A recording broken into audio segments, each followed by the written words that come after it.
Hello दोस्तों, स्वागत है एक बार फिर से आप सबका मेरे यूट्यूब चैनल सोदरडा पर। दोस्तों, जैसा कि आप देख पा रहे हो मेरी स्क्रीन पर, आज मैं बात करने वाला हूं इन डिटेल में आईसीएसआर की जो फेलोशिप है, doctoral fellowship. Post doctoral fellowship की इस वीडियो में बात नहीं करूंगा, मैं सिर्फ उनकी बात करूंगा जो डॉक्टरल फेलोशिप के लिए अप्लाई करना चाहते हैं। इससे पहले दोस्तों, मैंने इसके ऊपर एक डिटेल वीडियो बनाई हुई है कि आप इस एप्लीकेशन फॉर्म को कैसे अप्लाई करोगे, कौन इसके लिए एलिजिबल है, कौन इस फॉर्म को भर सकता है, कौन नहीं भर सकता है, कौन से सब्जेक्ट इसमें आते हैं, हर एक चीज़ की डिटेल से मैंने जो है वीडियो बनाई हुई है 1 घंटे की। हर एक डॉक्यूमेंट जो इसमें रिक्वायर्ड है इस फेलोशिप को पाने के लिए, वो एक एक डॉक्यूमेंट मैंने दिखाया है, बाकायदे वीडियो में बताया है कैसे बनेगा, कहाँ से बनेगा, स्टार्टिंग से लेकर एडवर्टाइजमेंट से लेकर जब तक आपको फेलोशिप मिलेगी तब तक एक एक डिटेल मैंने बताई है। तो अभी तक अगर आपने वो वीडियो नहीं देखी है तो उस वीडियो का लिंक मैं इस वीडियो के डिस्क्रिप्शन में दे दूंगा, तो प्लीज वो वीडियो जाके जरूर देखिए। ठीक है, ये जो वीडियो है आज, ये बहुत बड़ी गुड न्यूज की वीडियो है। पहली बात तो इसमें यह है कि आपकी जो आईसीएसआर की डॉक्टरल फेलोशिप है, अगर आप में से कुछ कैंडिडेट ऐसे जो इसको पहली बार देख रहे हैं तो उनके लिए मैं बता देता हूं, कोई भी अगर कैंडिडेट इंडिया में पीएचडी कर रहा है, ठीक है, सोशल साइंस में, और सोशल साइंस में भी लिमिटेड 30-31 सब्जेक्ट दिए हुए हैं, तो आईसीएसआर उनके लिए पीएचडी में जो है फेलोशिप देता है मंथली 20,000 और कंटिजेंसी अलग से 20,000। तो ये वो फेलोशिप है, इसके बारे में मैंने डिटेल में इससे पहले बता चुका हूं, और अगर कोई नया है तो उनको अब पता चल गया है। आज मैं इस वीडियो में ये बताने वाला हूं कि जब आप इस एप्लीकेशन फॉर्म को अप्लाई कर रहे हैं, मेरे पास जो है कम से कम 5,000 जो लोगों ने वीडियोस वॉच की है और जो टेलीग्राम पे जुड़े हुए हैं, उन्होंने कमेंट किया, उनको जो प्रॉब्लम्स आई, उन प्रॉब्लम्स के बारे में मैं डिटेल से बात करने जा रहा हूं इस वीडियो में कि एनेक्स डी क्या है, क्वार्टरली प्रोग्रेस में क्या लिखना है, सिलेक्शन के बाद दूसरी फेलोशिप आप ले सकते हो कि नहीं ले सकते हो, ठीक है, आपको हार्ड कॉपी सबमिट करनी है कि नहीं करनी है एप्लीकेशन फॉर्म अप्लाई करने के बाद। और मोस्ट इंपॉर्टेंट जो गुड न्यूज़ है आपके लिए वो ये है कि एक तो इस फेलोशिप की जो डेट है वो एक्सटेंड हो गई है। बहुत सारे बच्चे के डॉक्यूमेंट नहीं बन पा रहे थे या वो बहुत ज़्यादा पैनिक हो रहे थे, परेशान हो रहे थे, तो वो अब परेशान ना हो, 31 तारीख तक ये जो है फेलोशिप की डेट है। ये मैंने पहले भी बताया था कि आप घबराइए ना, आराम से आप काम कीजिए। मैंने हर एक चीज़ आपको दिखा दी थी कि आप जो है अपने जो भी डॉक्यूमेंट दिखाए हैं मैंने या उसको रिक्वायर्ड है आईसीएसआर को, वो बनवा लीजिए और आप अप्लाई कीजिए। जहां पे भी कोई भी इशू हो, मैंने टेलीग्राम का लिंक दे रखा है, हर एक वीडियो में देता हूं। वहां पे मैं हर एक बच्चे को इंडिविजुअली जो हर एक मैसेज का रिप्लाई करता हूं, अपने कमेंट बॉक्स में भी हर किसी का रिप्लाई करता हूं, ताकि आप सब लोगों के जो है मैक्सिमम टू मैक्सिमम हेल्प हो जाए, आपको कोई प्रॉब्लम ना हो। इसी वजह से मैं हर एक डॉक्यूमेंट को, अपने ओरिजिनल डॉक्यूमेंट को भी आप लोगों को दिखाता हूं। ठीक है, एक और बड़ी न्यूज है, इन सब पॉइंट्स के बारे में तो मैं बात करूंगा ही कि जो बहुत सारे लोगों ने बताए हैं, मैंने लिख रखे हैं अपनी नोटबुक में, कम से कम मेरे पास 25-30 पॉइंट्स हैं जो इस एप्लीकेशन फॉर्म को फिल करते वक्त बच्चों ने जो है मुझसे पूछे हैं, अराइज हुए हैं जो। अब मैं बताता हूं आपको। उसके पहले गुड न्यूज कि अगर आप कोई भी ऐसे स्कॉलर हो जिनका अभी तक रजिस्ट्रेशन नहीं हुआ है या पीएचडी में एडमिशन नहीं हुआ है, ये जस्ट अभी हुआ है, जिनकी डीआरसी बीआरसी अभी होने वाली है, टॉपिक अप्रूव होने वाला है, तो उनके लिए गुड न्यूज ये है कि जैसे आईसीएसआर डॉक्टरल फेलोशिप है, इसी तरीके से आईसीएसआर इंस्टीट्यूशनल फेलोशिप होती है। यानी जो आईसीएसआर एक रिसर्च इंस्टीट्यूट है, उसके थ्रू जितने भी इंस्टीट्यूट एफिलिएटेड हैं, जो रिसर्च के इंस्टीट्यूट हैं इंडिया में, वो सारे के सारे इस फेलोशिप को देते हैं। एज इट इज मिलती है, सेम अमाउंट, सेम सारा कुछ रूल एंड रेगुलेशन होता है। सिर्फ फर्क इतना होता है कि जो आईसीएसआर डॉक्टरल फेलोशिप है ये खुद आईसीएसआर जो रिसर्च इंस्टीट्यूट है वो देता है, और इंस्टीट्यूशनल फेलोशिप का क्या है कि जो इंस्टीट्यूशन है जिसमें आपका सिलेक्शन हुआ है वो इंस्टीट्यूशन आपको फेलोशिप देता है। लेकिन जो सारा कुछ प्रोसीजर है वो इसी तरीके से अप्लाई होता है। वो मैं जब आएगा वो फॉर्म, अभी नहीं आया है, लिखा हुआ है वेबसाइट पे, अभी दिखाऊंगा मैं आपको कि कभी भी आ सकता है, वेरी सून। कब आएगा, कैसे सिलेक्शन होता है, उसमें हर चीज के बारे में हम बात करेंगे। ठीक है, लेकिन वीडियो को स्टार्ट करने से पहले मैं आप सबको ये बोलना चाहता हूं कि जैसे आप लोगों की इस वीडियो से हेल्प हुई है, बहुत सारे बच्चों ने मुझे मैसेज किए, टेक्स्ट किए, कमेंट किए, सर आप नहीं होते तो फॉर्म नहीं भरते, पता नहीं चलता हमें। तो इसी तरीके से मैं चाहता हूं कि आपके सर्कल में जो भी लोग हों, ठीक है, आप प्लीज इस चैनल को भी, इस वीडियो को भी उन लोगों को शेयर करना, ताकि ज्यादा से ज्यादा बेनिफिट लोगों का हो सके और उनका जो है लॉस से वो बच सके। ठीक है, अब हम स्टार्ट करते हैं एक एक चीज। ठीक है, पहला पॉइंट मैं बात करता हूं, पहले पॉइंट को, और पॉइंट के साथ साथ मैं ये भी बात करूंगा ऑफिशियल वेबसाइट पे जाके। ठीक है, देखिए आईसीएसआर की ऑफिशियल वेबसाइट पे मैं आ गया हूं। सबसे पहला जो मैंने पॉइंट लिख रखा है वो ये है कि आपका जो एप्लीकेशन फॉर्म है आईसीएसआर डॉक्टरल फेलोशिप का, वो एक्सटेंड हो चुका है। अब उसकी जो डेट है वो 31 अक्टूबर है। ये मैं आ गया हूं ऑफिशियल वेबसाइट पे। ठीक है, ये देखिए आप, इसकी जो स्टार्टिंग डेट थी वो 10 अक्टूबर थी, जो आपको पहले भी पता है, अभी भी पता है, लेकिन क्लोजिंग डेट है जो वो चेंज हो चुकी है। पहले ये जो क्लोजिंग डेट थी ये 27 अक्टूबर थी, 27 अक्टूबर, नाउ इट इज 31 अक्टूबर। अब ये 4 दिन बढ़ा दी गई है, तो इसीलिए अगर किसी का डॉक्यूमेंट अभी इनकम्प्लीट है तो आराम से वो अपना कंप्लीट कर सकता है, या जिन्होंने होप छोड़ रखी थी कि 1-2 दिन बचे अब नहीं हो पाएगा, या जो लोग आज इस वीडियो को देख रहे हैं वो भी अपने डॉक्यूमेंट बना सकते हैं, क्योंकि मैं अभी डॉक्यूमेंट फिर से दिखाऊंगा आपको कौन से बनाने हैं और कैसे बनाने, कहां से बनाने, एवरीथिंग डिटेल में बताऊंगा, इसलिए इस वीडियो को अंत तक जरूर देखना। एक और इंपॉर्टेंट चेंज हुआ है, पहले जो आपको हार्ड कॉपी थी वो सेंड करनी थी 6 नवंबर तक, अब आपको जो हार्ड कॉपी है वो सेंड करनी है 10 नवंबर तक। ये भी जो है इसके साथ ही 5 दिन के लिए बढ़ गई है। ठीक है, पहले आपको 6 नवंबर तक ये भेजनी थी हार्ड कॉपी एप्लीकेशन फॉर्म की।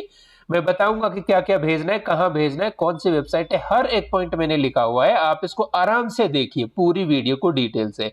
तो अब ये हो गई है 10 नवंबर, यानी आपको जो हार्ड कॉपी सेंड करनी है वो 10 नवंबर तक सेंड करनी है। ठीक है, अब मैं बात करता हूं दूसरा जो पॉइंट है मेरा। ठीक है, दूसरा पॉइंट ये है कि जो आईसीएसआर का इंस्टीट्यूशनल फेलोशिप है, ठीक है, वो अभी आई नहीं है, वो आने वाली है। ठीक है, इंस्टीट्यूशनल फेलोशिप जो मैंने आपको बताया था। ठीक है,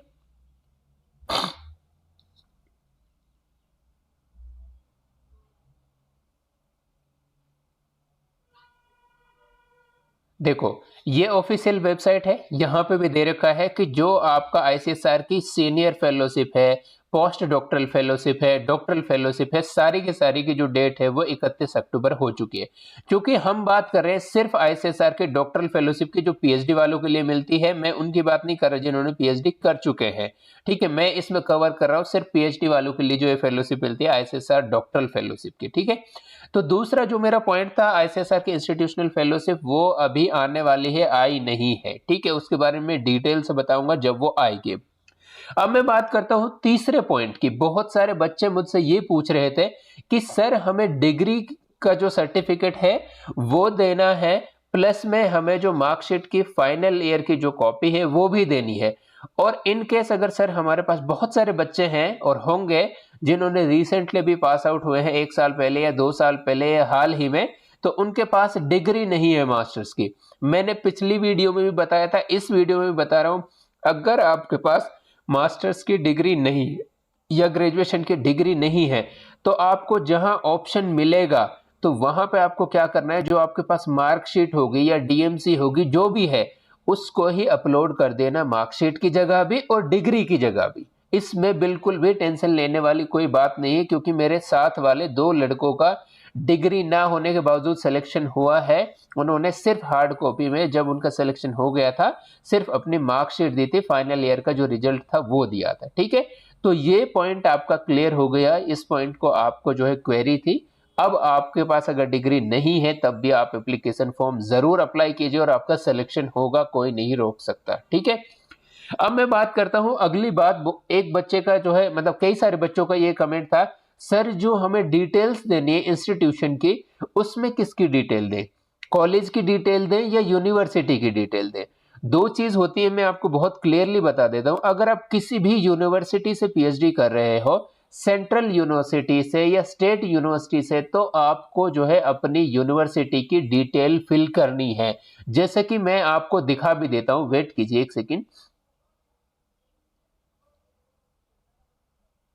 ये देखिए, ये मेरा खुद का एप्लीकेशन फॉर्म है, मैं आपको अपना दिखा रहा हूं, ठीक है। ये देखिए, डिटेल्स आपको रजिस्ट्रेशन की देनी है, किसकी? अपने इंस्टीट्यूशन की देनी है, ठीक है। ये आपका इंस्टीट्यूशन है, जो भी यूनिवर्सिटी है। अब दूसरा केस ये है कि बहुत सारे बच्चे ये कह रहे हैं कि सर हम तो कॉलेज से कर रहे हैं। अगर आपका एडमिशन पीएचडी में यूनिवर्सिटी के थ्रू कॉलेज के किसी प्रोफेसर के अंडर हुआ है, तो आपको डिटेल यूनिवर्सिटी की ही देनी है। और अगर आपका इंडिपेंडेंट कोई ऐसा इंस्टीट्यूट है, रिसर्च इंस्टीट्यूट या ऐसा कॉलेज है, तो आपको उसकी डिटेल देनी है। ये बात क्लियर कर लीजिए। इंस्टीट्यूशन अगर आपको यूनिवर्सिटी में हो, सेंट्रल या स्टेट या आईआईटी किसी में भी, तो आपको यूनिवर्सिटी की डिटेल देनी है। अदरवाइज आपको अपनी कॉलेज की डिटेल देनी है, अगर आपका इंस्टीट्यूशन जो है इंडिपेंडेंट है, कॉलेज से एफिलेटेड नहीं है। तीसरा पॉइंट, ठीक है। अब मैं बात कर रहा हूं कि जो फी स्लिप है और रजिस्ट्रेशन सर्टिफिकेट है। कुछ बच्चे बोल रहे हैं सर हमारे पास तो रजिस्ट्रेशन सर्टिफिकेट नहीं है। रजिस्ट्रेशन सर्टिफिकेट कौन सा वाला, मैं बताता हूं, ठीक है। ये वाला रजिस्ट्रेशन, जिनके पास ये वाला नहीं है कि आप ये स्टूडेंट हो, यहां पे इस डिपार्टमेंट में रजिस्टर्ड हो, ये आपका एनरोलमेंट है, ये आपका टाइटल है, इस सुपरवाइजर के अंडर आप एनरोल्ड हो, ठीक है। अगर आपके पास ये नहीं है और आप कह रहे हो कि हम जो है, हमारे पास जो भी एडमिशन का कोई रिसीट है या फी स्लिप है, उसको क्या हम यूज कर सकते हैं इसकी जगह, तो क्लियरली नो है। आपका फॉर्म रिजेक्ट हो जाएगा बाय हैंड, ठीक है। आपको एट एनी कॉस्ट जो है ये करना होगा, ठीक है। कि अगर आपने जो है फॉर्म अप्लाई कर रहे हो, तो आपको ये सर्टिफिकेट बनवाना होगा। और अगर आपकी डीआरसी बीआरसी नहीं हुई है, तब भी ये आप अपने डिपार्टमेंट के क्लर्क के पास जाओ और क्लर्क के पास जाकर उससे रिक्वेस्ट करो, वो अपने यूनिवर्सिटी के लेटर पैड पे इस फॉर्मेट में आपके लिए क्या बनाएगा, रजिस्ट्रेशन सर्टिफिकेट बनाएगा। Is it mandatory? इसमें कोई भी शक शुबा डाउट नहीं है, ये मैंडेटरी है, आपको बताना है, ये दिखाना है, ठीक है। और ये जो है अटैच करके हार्ड कॉपी के साथ भी भेजना है, ठीक है। अब मैं बात करता हूं नेक्स्ट पॉइंट की, ठीक है। नेक्स्ट पॉइंट क्या है? नेक्स्ट पॉइंट ये है कि एनेक्सर डी क्या है, ठीक है। एनेक्सर डी क्या है आपका? मैं आपको ऑफिशियल वेबसाइट पे अभी लेके गया था, तो वहां पर आपका दे रखा था ये फेलोशिप का, ठीक है।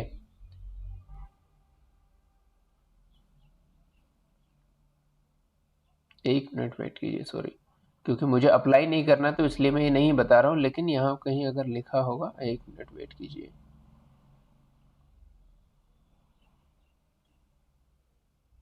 जी, एक सेकेंड एक सेकेंड।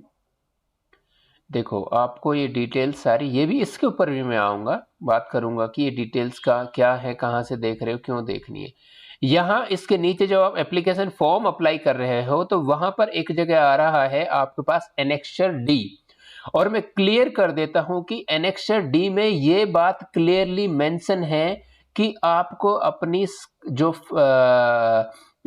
सिनॉप्सिस है वो अपलोड करनी है। लेकिन कौन से वाले सिनॉप्सिस, ये बच्चों के डाउट है। सर रिसर्च प्रपोजल जो बनाया है आईसीएसआर के अकॉर्डिंग, जो फॉर्मेट दिया हुआ है उस वाली को अपलोड करें, या फिर सर उसको अपलोड करें जो हमारे डीआरसी से अप्रूव हुई है।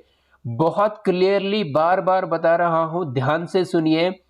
एनेक्सर डी में जो आपको अपलोड करनी है, वो करनी है आपकी जो डीआरसी या बीआरसी या आरडीसी से जो सिनॉप्सिस अप्रूव्ड हुई है, वो अपलोड करनी है आपको एनेक्सर डी में, ठीक है। अब मैं बात करता हूं नेक्स्ट पॉइंट क्या है। नेक्स्ट पॉइंट आपने सबने जो है बोला, बहुत सारे बच्चों ने, सर हम गाइडलाइंस को कहां से डाउनलोड करें, ठीक है। डाउनलोड नहीं हो रही। पहली बात तो गाइडलाइंस हम देखें कहां से? देखो, ये मैं ऑफिशियल वेबसाइट पे आ गया, होम पे गया। होम पे जाने के बावजूद यहाँ पे आ रही है, यहाँ मैं गया, देखो नीचे ये रहा आपका डॉक्टरल फेलोशिप, क्लिक किया, आ गए हम डॉक्टरल फेलोशिप पे। यहाँ पे देखो ये दे रखी है, यहाँ पे guidelines are available on this link. इस लिंक पर आपकी जो भी आईसीएसआर डॉक्टरल फेलोशिप के अप्लाई करने की जो गाइडलाइंस हैं, जो रूल हैं, वो सारे यहाँ पे इस पे क्लिक करने से आ जाएंगे। मैं क्लिक करता हूँ, आपको दिखाता हूँ। ये देखिए, ये आपका जो है गाइडलाइंस है कि किसके लिए मिलती है, किस सब्जेक्ट में मिलती है, ठीक है, और इसकी कितनी कैटेगरीज है। जो मैं बात कर रहा था थोड़ी देर पहले, वो ये वाली कैटेगरी है, इंस्टीट्यूशन वाली। ये अभी आई नहीं है, आने वाली है बहुत जल्द, ठीक है। तो आप इसका वेट कीजिए। देखो यहाँ पे एक जगह इन्होंने लिखा भी हुआ था कि ये बहुत जल्द आने वाली है, ठीक है। इसमें सारी की सारी गाइडलाइन है। अब इंपॉर्टेंट क्वेश्चन आता है कि सर हमसे डाउनलोड नहीं हो रही। बेटा अगर डाउनलोड नहीं हो रही तो मैंने कमेंट में भी लिखा, टेलीग्राम पे भी लिखा, फिर बता रहा हूं, आप इसका प्रिंट ले लीजिए, चाहे आप इसका स्क्रीनशॉट ले लीजिए। अगर आप लैपटॉप में या कहीं पे भी डेस्कटॉप में यूज कर रहे हो तो आप Ctrl+P प्रिंट ले लीजिए, किसी से भी, हार्ड कॉपी या सॉफ्ट कॉपी, जैसे मर्जी आपको चाहिए, ठीक है। अगर वो भी नहीं कर सकते हो तो आप स्क्रीनशॉट ले लीजिए, या तो अपने लैपटॉप से या अपने फोन से, ठीक है। ये एक क्वेरी थी जो आपकी अब क्लियर हो गई है। अब हम बात करते हैं नेक्स्ट क्वेरी पे, ठीक है। नेक्स्ट क्वेरी ये है, प्रपोजल कैसे बनाएं, ठीक है। अभी मैं आपको दिखाता हूं, मैंने पिछली वीडियो में भी डिटेल से दिखाया प्रपोजल कैसे बनाएं, ठीक है। ये देखिए, ये आईसीएसआर का परफॉर्मा है, ये मेरा प्रपोजल है। आप लोगों के लिए इससे ज्यादा मैं क्या करूं। ये मेरा परफॉर्मा है जो आईसीएसआर के लिए मैंने बनाया है, आपको भी यही बनाना है। अगर आपको आइडिया नहीं है तो आप इसको पॉज कर सकते हो, स्क्रीनशॉट ले सकते हो, देख सकते हो। Even I can share my proposal with you all. इससे ज्यादा मैं क्या कर सकता हूं, ठीक है। ये टाइटल आपको देना है, सबसे पहले जो भी टाइटल होगा। फिर अपना जो एब्स्ट्रैक्ट है वो देना है कि आपके रिसर्च का एब्स्ट्रैक्ट क्या है, ओवरव्यू क्या है। फिर उसके बाद आपको इंट्रोडक्शन देना है। ये फॉर्मेट मैं नहीं बता रहा, ये फॉर्मेट ऑलरेडी आईसीएसआर ने बताया हुआ है, मैं सिर्फ ये दिखा रहा हूं बनेगी कैसे, आपकी जो रिसर्च प्रपोजल है वो बनेगा कैसे। ऐसे बनेगा, तो आप इसका स्क्रीनशॉट भी ले सकते हो, ठीक है। फिर आपको लिटरेचर रिव्यू डालना है। मोस्ट इंपॉर्टेंट क्वेश्चन, बहुत सारे बच्चे ये बोल रहे हैं सर उसमें स्पेस नहीं है, तो लिटरेचर रिव्यू क्या हम सिर्फ साइटेशन डालें। साइटेशन का मतलब मैं और तोड़ के बता देता हूं कि कोई स्टडी है, किस ऑथर की स्टडी है, किस ईयर की और क्या टाइटल है, सिर्फ ये डालें, या सर उसका हम एब्स्ट्रैक्ट के कुछ लाइन भी डालें एक्सप्लेन करने के लिए। देखो बच्चे, इसमें बहुत क्लियर है। ये देखो यहाँ पे मैंने क्या डाला है, मैंने राइटर को डाला है और उसका ईयर डाला है और उसके बाद टाइटल डाला है सीधा, और कुछ भी नहीं डाला है, ठीक है। इसी तरीके से आपको करना है, टाइटल डालना है, ईयर डालना है, और उसके बाद क्या करना है, सॉरी, ऑथर डालना है, ईयर डालना है और टाइटल डालना है, बस। क्योंकि आपके पास कंस्ट्रेंट है वर्ड्स का, इस वजह से। फिर आपको अपना रिसर्च गैप है जो वो फिल करना है, ठीक है। और ये सारी की सारी चीजें आपको कहाँ करनी है, जहां आपको बॉक्सेस दिए होंगे, ठीक है। जब आप एप्लीकेशन फॉर्म अप्लाई कर रहे हो तो रिसर्च प्रपोजल के बॉक्सेस दिए होंगे कि इसमें टाइटल को कॉपी करो या लिखो, इसमें आप एब्स्ट्रैक्ट को लिखो। वहां पर आपको जो बनाई हुई इस फॉर्मेट पे, आईसीएसआर के फॉर्मेट पे जो आपने बनाई है प्रपोजल, वो करनी है उन बॉक्सेस में कॉपी। लेकिन जब एनेक्सर डी में आप नीचे आओगे तो वहां पे आपको जो फुल फ्लेज आपने अपनी डीआरसी के लिए या डिपार्टमेंट में आरडीसी के लिए या बोर्ड ऑफ स्टडीज के लिए जो आपने सिनॉप्सिस बनाई थी वो अपलोड करनी है। ये बात एकदम क्लियर है। अब आते हैं हम नीचे, ये सारी चीजें हो गई, ठीक है। बहुत सारे बच्चों का ये क्वेश्चन है कि सर पाथ ब्रेकिंग में क्या लिखे। डियर, मैंने जो लिखा है आप मुझे फॉलो कर सकते हो, या किसी और बच्चे ने जो अप्लाई किया आप उसको भी फॉलो कर सकते हो। आपका बेस्ट होना चाहिए, आपको मिलना चाहिए। तो मैं हेल्प कर सकता हूं जो मुझे नॉलेज है, जो मैंने किया, ठीक है। तो ये पाथ ब्रेकिंग में आपको डालना है कि कैसे डिफरेंट है, मतलब पाथ ब्रेकिंग मतलब जो आज तक नहीं हुआ वो कैसे करोगे आप, ठीक है। तो उसमें आपको लिखना है अपना चीजें। फिर है प्रपोज्ड आउटकम। बहुत सारे बच्चों को नहीं पता चल रहा है सर प्रपोज्ड आउटकम में क्या करें। बेटा, प्रपोज्ड आउटकम में सिंपली आपको करना यह है कि आप अपनी स्टडी से, अपनी थीसिस से, अपनी पीएचडी से क्या एक्सपेक्ट करते हो। जैसे मैं कहूं कि मैं सर एक्सपेक्ट कर रहा हूं कि 2 साल में मेरे इतने रिसर्च पेपर आ जाएंगे, एक बुक पब्लिश हो जाएगी, इतने टाइम में मैं अपनी पीएचडी कंप्लीट कर दूंगा, एटसेट्रा एटसेट्रा। इसके बाद नेक्स्ट पॉइंट है डेटा जनरेट होगा कि नहीं होगा। आपको बताना है कि आपकी स्टडी अगर डेटा जनरेट कर रही है कि नहीं कर रही है, यानी जो आज तक डेटा अवेलेबल नहीं था या प्राइमरी काम कर रहे तो पहली बार डेटा कलेक्ट होगा, तो वो कर रही कि नहीं कर रही, आप इसको देख के लिख सकते हो। मैं शेयर भी कर दूंगा, इसकी टेंशन नहीं है, सिर्फ दिखा रहा हूं कैसे होगा। फिर एक्सपेक्टेड कंट्रीब्यूशन क्या होगा एग्जिस्टिंग के लिए, वो आपको लिखना है इस तरीके से, ठीक है। इसके अलावा आपको बताना है कि जो आपकी स्टडी है वो सोसाइटी के लिए कैसे रिलेवेंट है, वो आपको यहाँ पे बताना है। इसके अलावा आपको इम्प्लीकेशन बताने की, जो आपकी स्टडी है उसके जो रिजल्ट्स हैं, जो आउटकम आए हैं, उनको आप अप्लाई कैसे करोगे, ठीक है। मोस्ट इंपॉर्टेंट पॉइंट, हर एक बच्चा इसको पूछ रहा है, इसको बहुत गौर से ध्यान देना। क्वार्टरली आउटकम, सर हमारा तो एक ही साल बचा हुआ है पीएचडी में, हम क्या करें? सर हमारा रजिस्ट्रेशन तो 6 साल पहले हो रखा है, सर हम क्या करें? क्वार्टर क्या डालें, कहां से डालें? बच्चे मेरे, मैंने जो ये अप्लाई किया था पिछले साल, ये जुलाई में अप्लाई किया था जब फॉर्म आए थे, 2022 की बात कर रहा हूं मैं, ठीक है। तो मैंने जुलाई से ही अपना क्वार्टर फिल किया था, और जो मेरे साथ वाले हैं जिनको फेलोशिप मिली भी है, क्योंकि मैं अगर आपको ये गलत फहमी है कि मुझे नहीं मिली, मैंने विड्रॉ किया फॉर्म अपना, वो इसलिए विड्रॉ किया क्योंकि मेरे पास जो है एनएफ ओबीसी फेलोशिप लग चुकी थी इसकी लिस्ट आने से 2 महीने पहले।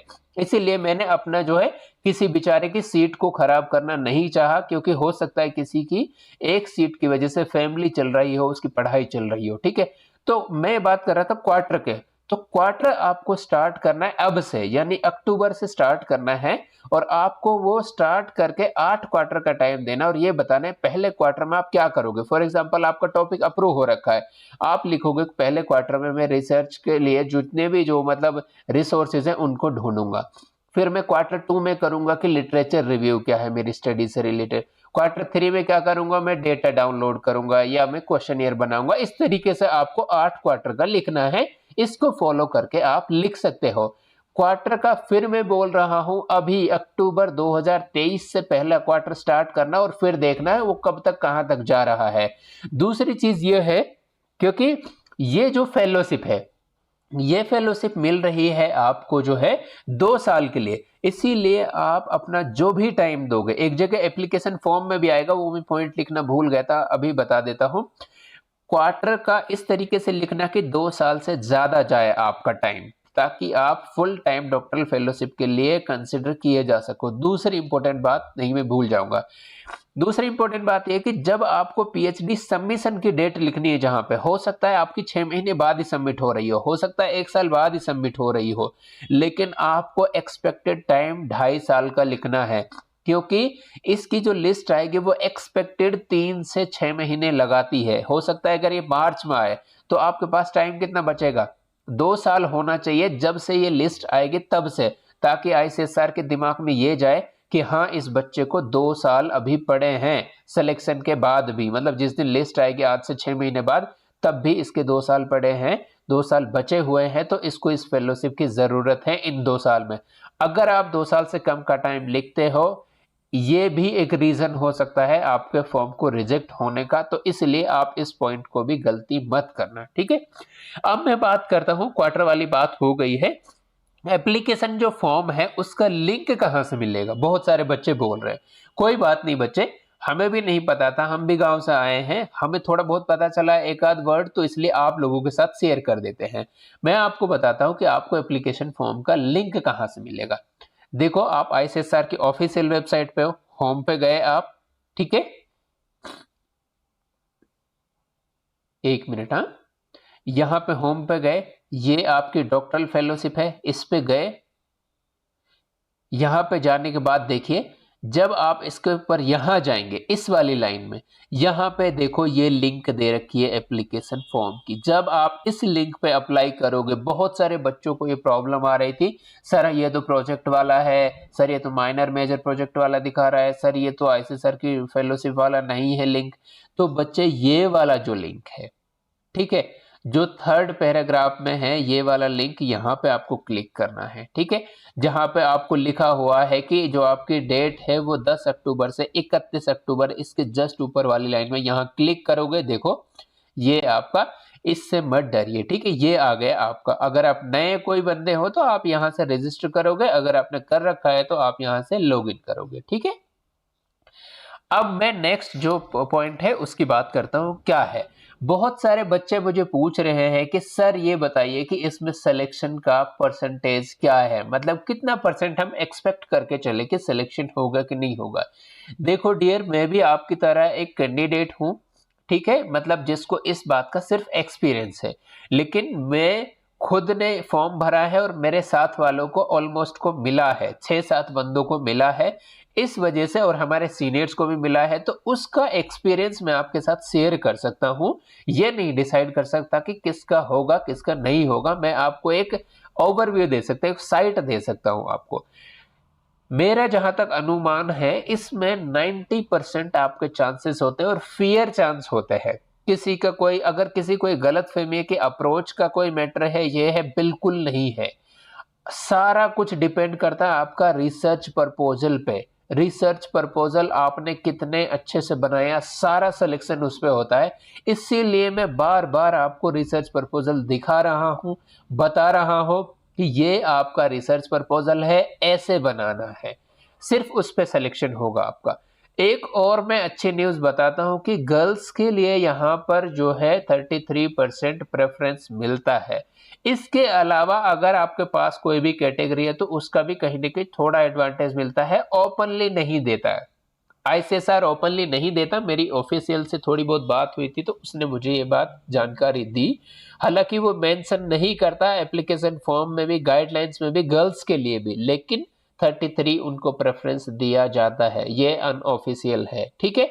इसके अलावा अगर किसी के पास नेट है, ये लिखा भी हुआ है कि मैंडेटरी नहीं है, इस पॉइंट पे मैं आऊंगा, अलग से लिख रखा है कि अगर किसी को ये गलत फहमी है कि मेरे पास नेट होना चाहिए इस फेलोशिप के लिए, इस फेलोशिप के लिए आपके पास कोई नेट की रिक्वायरमेंट नहीं है, सिर्फ आप पीएचडी स्कॉलर होने चाहिए, ठीक है। यहां पे देखो, मैं आपको दिखाऊंगा अभी इसके गाइडलाइंस में।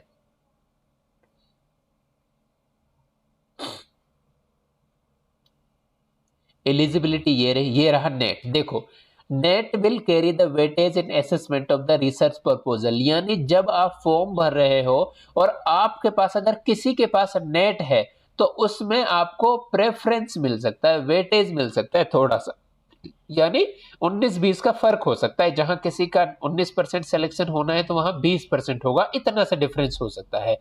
लेकिन क्लियरली मेंशन है, देखो ये, but net qualification is not mandatory for eligibility purpose. इसके लिए एलिजिबल होने के लिए आपको नेट नहीं चाहिए, ठीक है। तो ये भी आप अपने जहन से निकाल दीजिए गलत फहमी कि इसके लिए नेट होगा तो सर उनको ही मिलता है जिनका नेट होता है, बिल्कुल भी नहीं है ऐसा।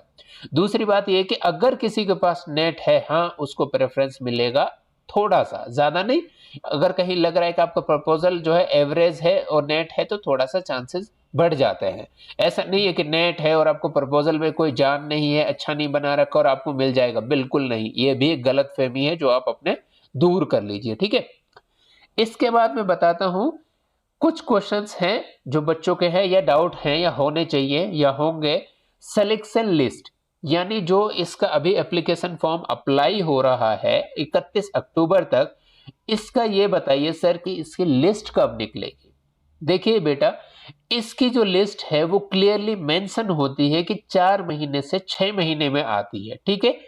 अगर आप अभी फॉर्म अप्लाई कर रहे हो 31 अक्टूबर को, तो आप जो है एज्यूम करके चलो कि आपका जो है जनवरी के फर्स्ट वीक या फिर दिसंबर के लास्ट वीक में आएगा। और ये में भी एक्सटेंड हो जाए, क्योंकि हमारे टाइम जब फॉर्म भरा गया था और हमसे पहले जब भी फॉर्म भरता था तो जुलाई में फॉर्म अप्लाई होता था, कभी थोड़ा बहुत एक्सटेंड होकर वो अगस्त तक चला जाता था, लास्ट डेट अगस्त में फॉर्म अप्लाई होता था, और उसकी जो लिस्ट निकलती थी वो दिसंबर में निकलती थी। तो इसीलिए आप पैनिक मत होइए, परेशान मत होइए, और बार बार इस चीज को मत पूछिए अपने आप से भी, लोगों से भी, मुझसे भी, किसी और से भी। तो एक्सपेक्ट आप करके चलिए कि 6 महीने, ठीक है, उससे पहले ही आएगा, मैं भी 3 महीने में मैं उम्मीद रखता हूं। क्योंकि ये हर साल दिसंबर में लिस्ट निकालता है, तो दिसंबर में ही आप लोगों की लिस्ट भी आ जाएगी, ठीक है। तो ये भी एक आपका डाउट था, वो भी क्लियर हो गया होगा। अब मैं बात करता हूं, बहुत सारे बच्चों का डाउट था टेलीग्राम पे भी, कमेंट बॉक्स में भी, ठीक है, और कॉल भी आ रही है मुझे सर इस एप्लीकेशन फॉर्म की हार्ड कॉपी हमें सबमिट करनी है या नहीं करनी है, तो मैं उन सब बच्चों के लिए बता देता हूं, हाँ आपको इस एप्लीकेशन फॉर्म की हार्ड कॉपी सबमिट करनी है। जब आप इस आईसीएसआर डॉक्टरल फेलोशिप को अप्लाई कर देंगे, ठीक है, उसके बावजूद आपको जो एप्लीकेशन फॉर्म है उसका प्रिंट आउट लेना है। उसके अलावा जो आपने एनेक्स्चर साइन करवाए थे वो एनेक्स्चर अभी मैं दिखाऊंगा, ठीक है।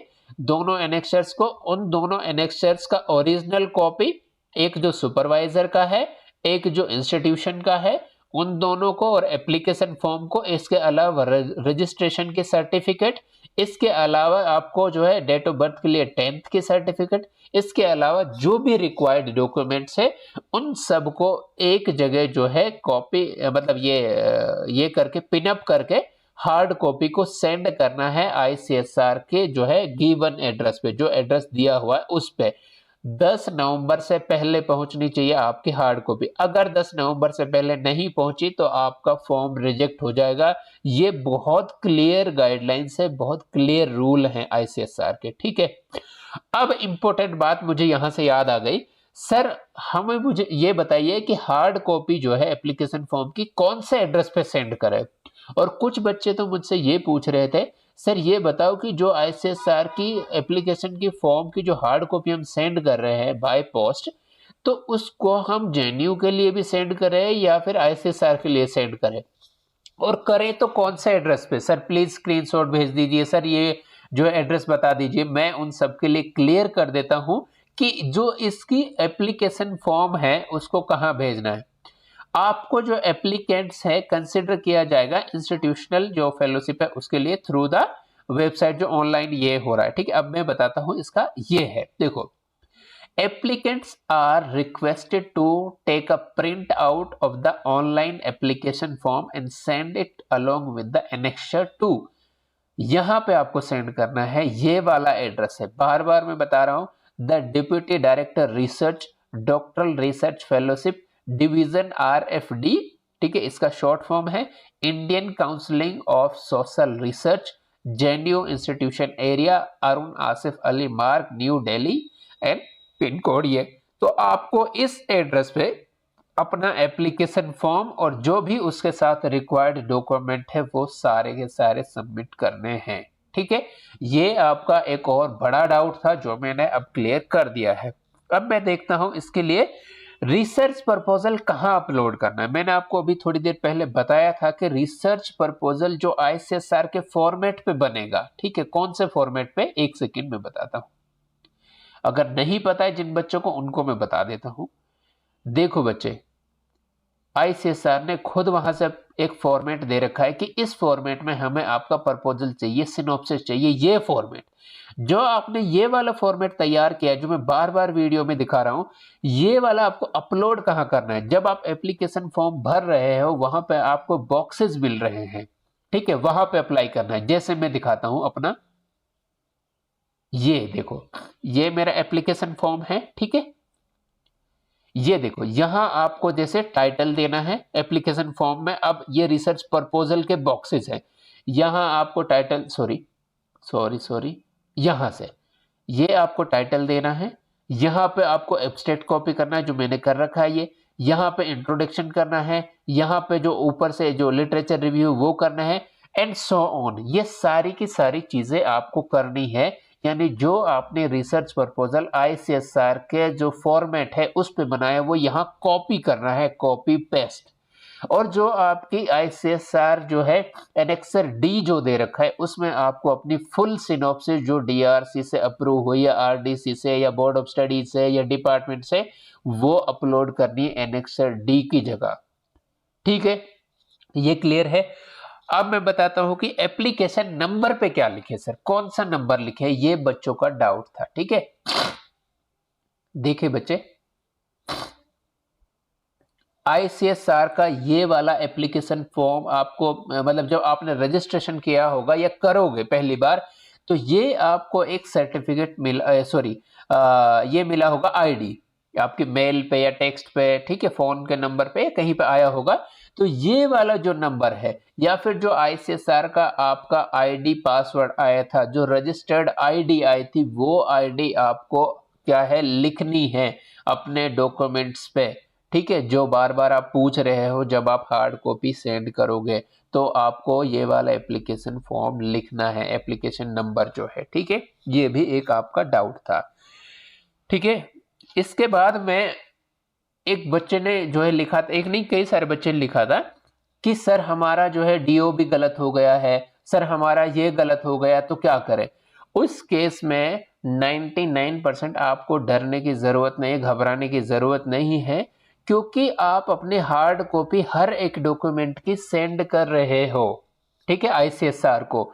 इसीलिए आपके अगर कहीं पे डीओबी गलत भी है तो उस डीओबी को वो देखेंगे आपके डॉक्यूमेंट में, हर एक डॉक्यूमेंट में। अगर वो डॉक्यूमेंट में जो आईडीज आप दे रहे हो 10th की या आधार कार्ड या जो भी, मतलब जो भी, ठीक है, उसमें वो देखेंगे। अगर वो वही डीओबी है जो आप देना चाहते हो, यानी सारे डॉक्यूमेंट्स पे एक जैसी है लेकिन फॉर्म में गलत हो गए, तो आपको चांसेस है कि आपका फॉर्म रिजेक्ट नहीं होगा और उसकी वजह से आपको ज्यादा दिक्कत नहीं आएगी। फिर भी इन केस अगर कोई दिक्कत आए तो पहले लिस्ट निकलेगी, उसके बाद वो आपसे जो है वेरिफिकेशन करवाएंगे। ठीक है, तो उसमें इशू नहीं होगा उतना, तो उससे पैनिक होने की जरूरत नहीं है। कुछ बच्चों का एक और डाउट था जो मुझे याद आ गया।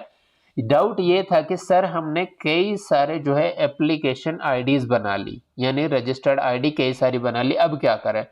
तो उनके लिए मेरा जो तजुर्बा है, जो मेरा एक्सपीरियंस है, वो ये है कि किसी एक आईडी से बेहतर होगा कि जो सबसे पहले आईडी बनी थी उससे आप अपनी आईडी से अपना फॉर्म फिल करें और उसी आईडी को आप अपने डॉक्यूमेंट्स के ऊपर लिखकर सेम आईडी को अपनी हार्ड कॉपीज को आईसीएसआर को भेजें, तो आपका जो फॉर्म है वो कंसिडर होगा, उसको रिजेक्ट नहीं किया जाएगा और उसमें कोई भी टेंशन लेने वाली बात नहीं है। अब चूंकि मेरे सामने ये दिख रहा है तो मुझे इसका जो है ये है कि मतलब कि आपको ये जो थीसिस की सबमिशन डेट है वो क्या लिखनी है। मैं बार बार बच्चों को बोला, देखो बच्चे, रजिस्ट्रेशन डेट मेरी क्या है 2021 और जो मेरी सबमिशन डेट है वो 2024 है। जब मैं अप्लाई कर रहा था तो 2022 चल रहा था। ठीक है, और उसके बावजूद भी मेरे पास जो है 2 साल से ज्यादा था। इसीलिए मैं बार बार बोल रहा हूं कि आईसीएसआर इस चीज को दिमाग में रखेगा कि इस बच्चे का टाइम पीरियड क्या 2 साल बच भी रहा है कि नहीं। अगर 2 साल बच रहा है तभी वो कंसिडर करेगा आपको full time ICSR doctoral fellowship के लिए। वरना अगर आपका 1 साल बचा है या 6 महीने, आप बोलते हो यहाँ पे कि मेरा रजिस्ट्रेशन तब हुआ है, वो ठीक है, लेकिन आप लास्ट डेट देते हो अपनी थीसिस की कि मेरी तो 1 साल बाद ही हो जाएगी, 6 महीने बाद ही हो जाएगी, तो उस केस में आईसीएसआर आपको जो है कंसिडर नहीं करेगा। उस टाइम आपको क्या करना है कि जो आपकी शॉर्ट टर्म जो फेलोशिप है आईसीएसआर की, उसको अप्लाई करना है।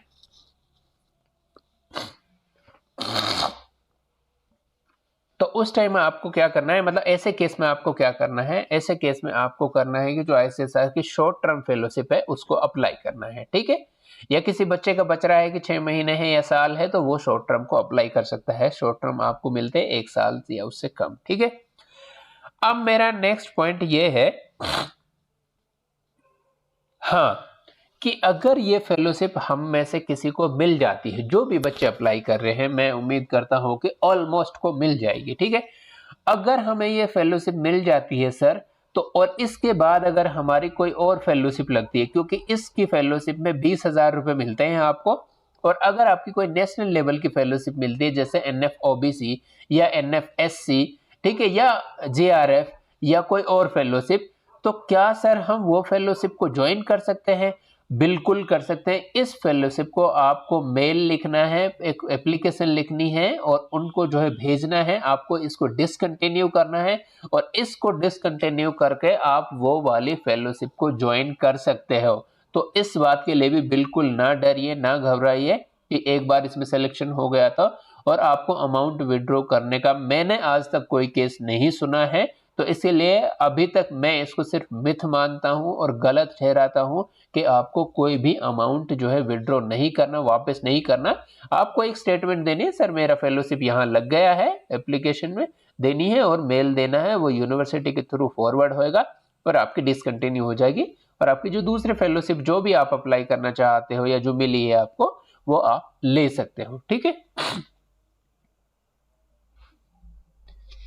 हाँ, लास्ट चीज जो मैं बता रहा था कि नेट की फेलोशिप, मतलब नेट जरूरी है कि नहीं, वो मैं बात कर चुका हूँ कि नेट जो है इसके लिए जरूरी नहीं है। अब मैं दिखा रहा हूँ आपको कि आपको जो इंस्टीट्यूशन से ये बनवाना है एनेक्चर, वो उसमें क्या डिटेल्स फिल करनी है। ठीक है, दो एनेक्चर आपको बनाने हैं, एक बनाना है इंस्टीट्यूशन का। देखो, ये ऑलरेडी आईसीएसआर ने खुद दिया हुआ है, हमें इसमें कुछ नहीं करना। ठीक है, आपको सिंपली यहाँ पे अपनी यूनिवर्सिटी की डिटेल भरनी है, यहाँ पर एप्लीकेंट्स जो है यानी जो आपका नाम है वो भरना है, प्लस में आपका डिपार्टमेंट क्या है वो भरना है ये, और इसको साइन करवाना है अपने head of the department, sorry head of the institution से।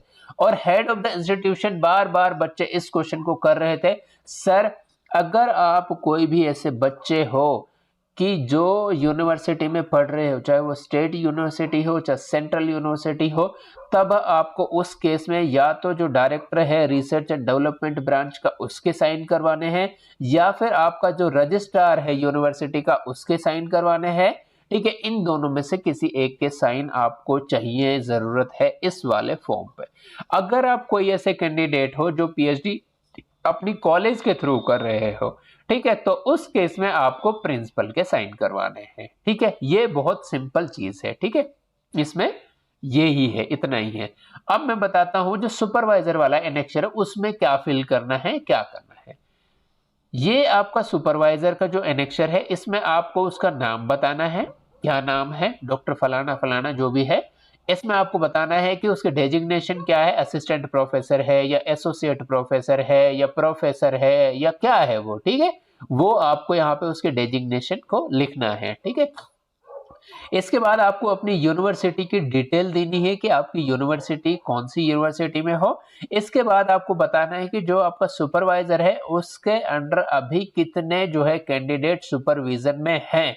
इसके अलावा आपको बताना है इस वाली डिटेल में कितने उसने आज तक सुपरवाइज कर लिए या गाइड कर लिए, कितने लोगों की पीएचडी जो है उसने कंप्लीट करवा दी है। ये है सिर्फ पीएचडी के लिए पहली लाइन, बहुत गौर से देखना।